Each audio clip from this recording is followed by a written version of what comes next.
Now, I don't want to get you all excited with hyperbole, but I believe I have found Santa Claus. Her name is Sister Nancy, and she runs El Centro de los Pobres in Avondale, Colorado. Very nice. So I'm rolling now. Oh, are you rolling now? I'm rolling now. What am I getting a tour of here? Okay, all right.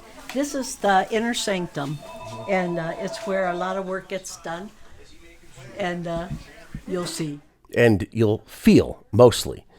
For 45 years, she was a nurse, and now 23 years helping migrant workers and their families, and anyone who needs it. Sister Nancy is the master of the touch. Hi, how are you? Conversation. Are you Not a single greeting without a story. And now it's my turn to learn. At the front desk, our clients come in and register. And we currently have 900 families registered with us. They don't come every week, but they come from 5 different counties. And so they come when they can get a ride, or they come when they have a great need, like a medical problem or something. They will come however they can. There was a girl in here, I don't know, a while back, that walked from the border to here. Can you imagine? So we had to wrap her all up, everything. That's a living saint right Oh, there. no. I shouldn't have said that. No, I knew no, she was no, going to no. get, I wasn't going to get it. I have a temper. I can get really mad. So she takes her raging temper over to a young man to see if I can capture his daughter on camera. Yeah. Is she beautiful? Yeah. ¿Cómo te llama? Dariana. Dariana? Dariana. And then gives me a tour of luxuries, like a bathroom, with towels. This is full of clean towels that I take home and wash. And implores me to look at the work of AmeriCorps volunteers who are getting migrant workers online. There's no one like her that I know. Heart of gold, heart of love. She goes out of her way to help anyone. And actually, I met her hitchhiking on the road. And now David's been volunteering as maintenance man for 17 years. And Rose? She's my left brain and my right arm. And I've been with Sister for 36 years. Volunteers sorting countless donations and preparing food. There's even a clinic for medical help. Kids all the way to adults. Cradle to the grave, yeah.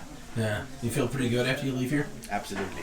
Every time. And this makeshift office for those who need financial support. We take care of, try to find assistance for people that don't have insurance so that they are able to continue health care even though they don't have that kind of assistance. And today, the Pueblo County Department of Health is there to learn more from Nancy. Is that thing to be like, oh wow, this is happening, and they don't call it public health, but it truly is. So I say everybody should come out here and see it and make the connections, because it's an amazing organization, and the work that she does is just critical to Pueblo. and she encouraged me to go to nursing school. Yeah. And she did. I did, and I'm still a nurse at the clinic. And you are. Yeah, I am. Yeah. And this is our This is the Cuba baby. family from Cuba, Uh-huh. and he he was born premature. and He weighed about 3 pounds at birth. But still weighs heavy, the burden on the children, especially in getting here. And we don't preach. I mean, they come from many, many different backgrounds, many different religions. No religion, some religions, some, are mentally ill, some are on drugs, some are having trouble, some are domestic violence, people, survivors. They just come. The reward is in knowing that they've left feeling a little more human than they were treated maybe somewhere else.